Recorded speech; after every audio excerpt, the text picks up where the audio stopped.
À la veille des élections et même avant que la campagne référendaire de 2018 ne soit ouverte, de nombreuses vidéos ont révélé des éléments de langage parfois violents utilisés par des membres du parti au pouvoir, le CNDD-FDD, pour menacer les membres des partis de l'opposition, en particulier les partisans d'Agathon Rwasa. Partons de ce cas de révocat Ruberandinzi, chef local du CNDD-FDD dans la province de Muyinga, au nord du pays. Il enseignait que celui qui sera surpris en train d'enseigner de voter non à la Constitution de 2018 sera arrêté. Tukiri kuri ico gikorwa cyo kwemeza ibwirizwa shingiro. Murazi yuko abavyonzi batabura, sivyo? Injavyi ntizibura. Hariho abantu bagira batangure kubashikira hariya iwanyu ku rugo baze barikinga gahumbezi baje kubigisha gutora ibwirizwa shingiro oya kurihakana. Muranegera hariho abantu bagira baze mu mihani iwanyu mu n'amashingiro iwanyu kwigisha mwebwe muze muhakane ibwirizwa shingiro mukuritora oya. Uwo nawe mwaravyumvise umukuru w'igihugu yatangajije icese kuzo kwigisha guhakana ibwirizwa shingiro gutora ibwirizwa shingiro oya azoyage murongo usagute mufise amaradi azoyagiye mu murongo utukura. Vyumvikane ko azoyasaye umurongo w'aberanda azoyafashe umurongo w'abagizi ba nabi, sivyo none sivyo? Turabasavye rero mutubere ijisho hariya mu n'amashingiro iwanyu hariya mu cimbiri iwanyu uwo wese na cyane cyane igipinga abo mizero y'abarundi nabo mu yindi migambwe bona yagoranye cyane muri 2015 mu bakurikiranire hafi ijisho kurindi umwanya ku mwanya abo nibo njavyi za mbere uzobadufise, sivyo muce kuja wendo musinyeni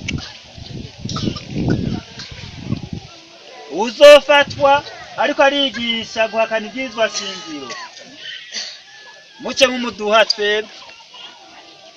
Muranegera muzoce mumuduha opeje ntazorinda gushika nkatura tumwitore hanyuma cyo duhuza ubwayi rero azosigara avuga wabimutumye n'icatumye kumbure bagira gute bayimutumye nitugese ne DFDD.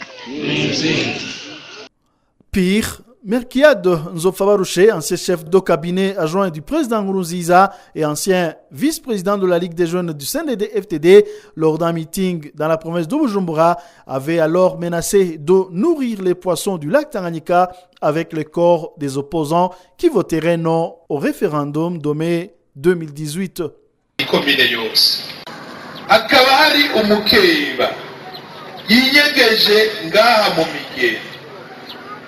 azigisha ibitandukanye n'iby'igihugu kirondera twebwe turiko turamukaravye, sivyo? Turamukaravye asumarega.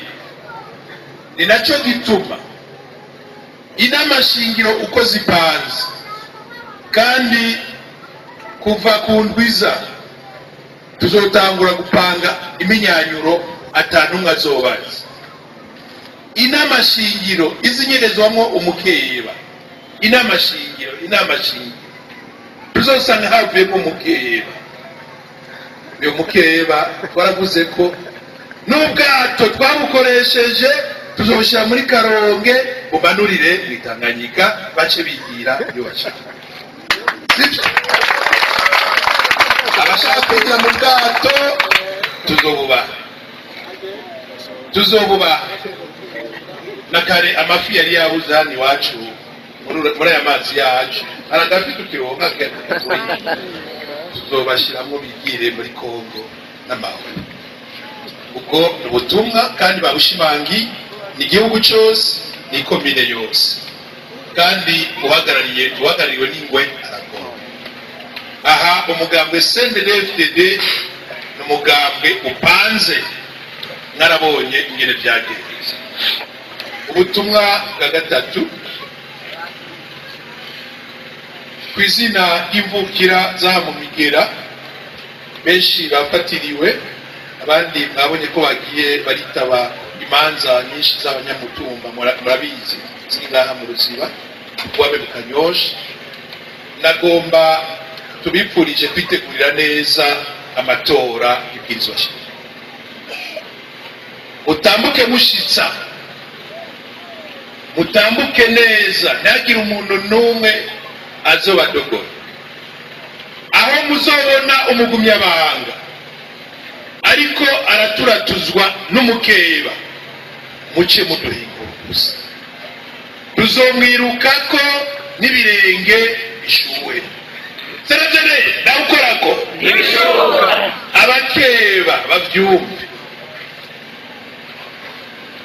Nimba ugomba kuguma uri umukeba, uce wigumira mu nzu winyegezayo. Mugabo kuza kuvyonga ibyo vyonga nguriko uratera ubwoba abagumyabanga, tuzokwirukako twagize urunani rw'intamenya. Bibaye ngombwa ikomine yose tuzokubitira kuri wewe tukwiruke, tuzokwiruka ico mukimenya. La persécution et la traque des militants du parti CNL semblaient avoir été planifiées par différentes instances du pays. En témoignent les menaces proférées par le commissaire de la police en province Muyinga au cours d'une réunion de sécurité tenue en mars 2019. Jérôme Nibogola a exprimé sa ferme détermination d'éliminer physiquement tout membre du parti CNL et sa famille qu'il estimera en train d'animer ou de participer dans une réunion politique. Vous avez parlé quelque chose comme SNL. Ça, on ne savait pas dans la police. SNL ou SNL ou bien SNL, c'est difficile à expliquer. Moi, je voulais vous dire, monsieur le gouverneur et la population qui sont ici, les gens qui font des réunions pendant la nuit, quelqu'un qui va organiser une réunion dans la nuit et tu te trompes à l'organiser chez toi et nous trouvons que chez toi il y a une réunion, tu seras en train de mettre en danger ta famille. Si tu t'enfermes chez toi vers 23h en train d'organiser une réunion, moi comme commissaire provincial, maintenant je ne vais pas me fatiguer pour les gens qui veulent perturber la sécurité. J'ai toujours des grenades avec moi. Je vais y lancer 2 et je pars. 2 seulement. D'ailleurs, 2 c'est pour gaspiller. Vous pensez que moi, le commissaire de police, je vais donner la permission aux policiers de veiller sur les personnes qui font des réunions pendant la nuit? Ça c'est déjà démodé. Si tu veux perturber la sécurité, je te tue. Si tu seras avec tes enfants, ta famille, vous mourrez tous. Parce que c'est très déconseillé de se battre dans les œufs. Si tu veux te battre dans des œufs, les œufs vont être cassés. Je demande à toutes les personnes qui font des réunions non autorisées dans les maisons, et la maison et les personnes qui seront dedans, tous vont être tués. Monsieur le gouverneur, je dis ça ici à la présence de votre population. Ces mêmes messages ont été enseignés aux jeunes enfants dont certains avaient moins de 5 ans, appelés Ibisui Vingona, les Aiglons. Dans cette vidéo, on y voit ces enfants en tenue du parti CNDD-FDD. Ils recitent aveuglément différentes crises qui ont endeuillé le Burundi et parlent de certains Burundais qui voudraient replonger le Burundi dans le chaos.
Cette haine n'épargne pas les médias burundais qui essaient de toujours rester professionnels.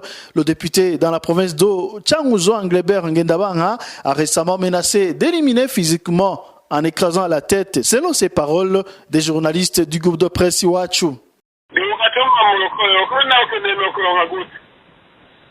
Ajini Bujumbura. Yego. Mutabesheje bigira bintu mwanyanditseko nakavuga amade maradi nzokumena umutwe kandi ari gutangaje ugomba ubwandike nimero yawe ndayitanga isura yawe bakononde Bujumbura n'abakunanirwa aho uri kizo nayo kubwiye mu kwiyumvira ukazakwemba bazi bizo birangiye kabisa Sawa murakoze ndabikumenyesheje niba ndumva sinati Sawa murakoze Sawa De nombreuses voix se sont levées au Burundi et à travers le monde pour dénoncer ces discours de haine. Des experts du droit se sont toujours demandé pourquoi la justice est restée silencieuse devant des cas qu'ils qualifient de flagrance.